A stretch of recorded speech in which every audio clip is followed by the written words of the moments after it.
Hi, I'm Andy, and thank you for taking time once again to listen to a short story that I want to tell you from this little book that I'm going through called City Lives, which just contains personal stories of how Jesus Christ has changed people's lives. It's written by a guy called Marcus Nodder, and it's produced by 10 of those publishing.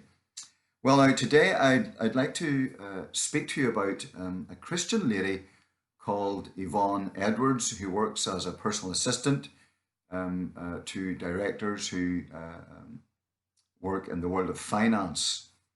And as I've said, she's a Christian lady, but she wasn't always a Christian. She grew up as a little girl, being sent along to various convent schools, but as she went through that particular experience as a young girl, she really turned against anything uh, to do with religion because of the hypocrisy that she says she saw and experienced. And she describes herself as she got older as being the teenager from hell. She developed into an atheist, and she says that her atheist was also then, as she got older, accompanied by hedonism. Well, what does she mean by that? Well, she says, I discovered men and drugs, alcohol and partying.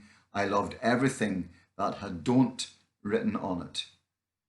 And so, as the years went by, alcohol got an ever increasing grip upon her life. And also, as the years went by, then, of course, some of her friends were getting married. And so she decided, in a rather selfish way, that she ought to get married as well.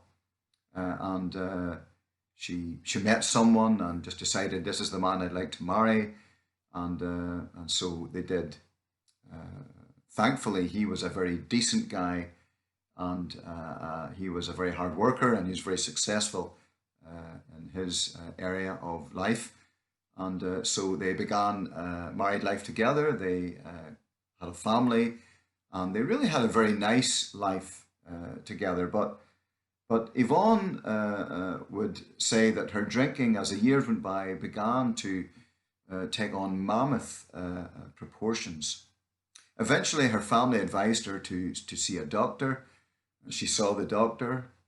That didn't work. Eventually, she spent some time with Alcoholics Anonymous, but that didn't work either. And in fact, her drinking was actually going from worse to worse. Then she became deeply depressed, and eventually she tried to commit suicide, and she almost succeeded in taking her own life. After this, one day, while she was spending some time in a psychiatric ward, she went back to her room.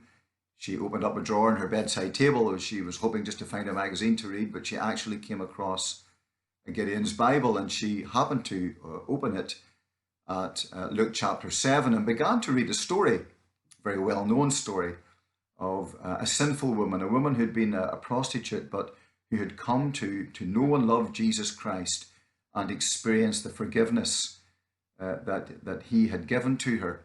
And the story talks about how she came along and anointed his feet with expensive perfume, and how others around about her were really quite horrified at this, that she should do such a thing. And Jesus, how he went on then to tell a story about people who had varying degrees of debt, and who had been forgiven by God. At least one of them had anyway. And so Jesus was trying to emphasize the importance of being forgiven, and how that is demonstrated then in one's love for him. Well, as she read this story, it had a tremendous impact upon her.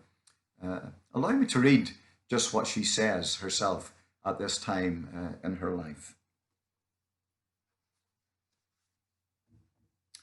She writes, Suddenly I was overwhelmed with a sense of my own sinfulness before a holy God. It just came upon me. As I read this account, I realized that my whole life had been lived in rebellion, running away from God. He had given me the gift of life and health and family and home, and I had done all but destroy it while ignoring him. This was my debt before God. but I also saw Jesus' love and forgiveness. I got down on my knees and at the age of 35, for the first time, bowed my head to something bigger than me and my ego with its pride and arrogance. I surrendered my will and my life to God. I said, I'm sorry. Sorry for the terrible, sinful, rebellious, hedonistic life I've led. Please forgive me and help me. Well, God answered her prayer.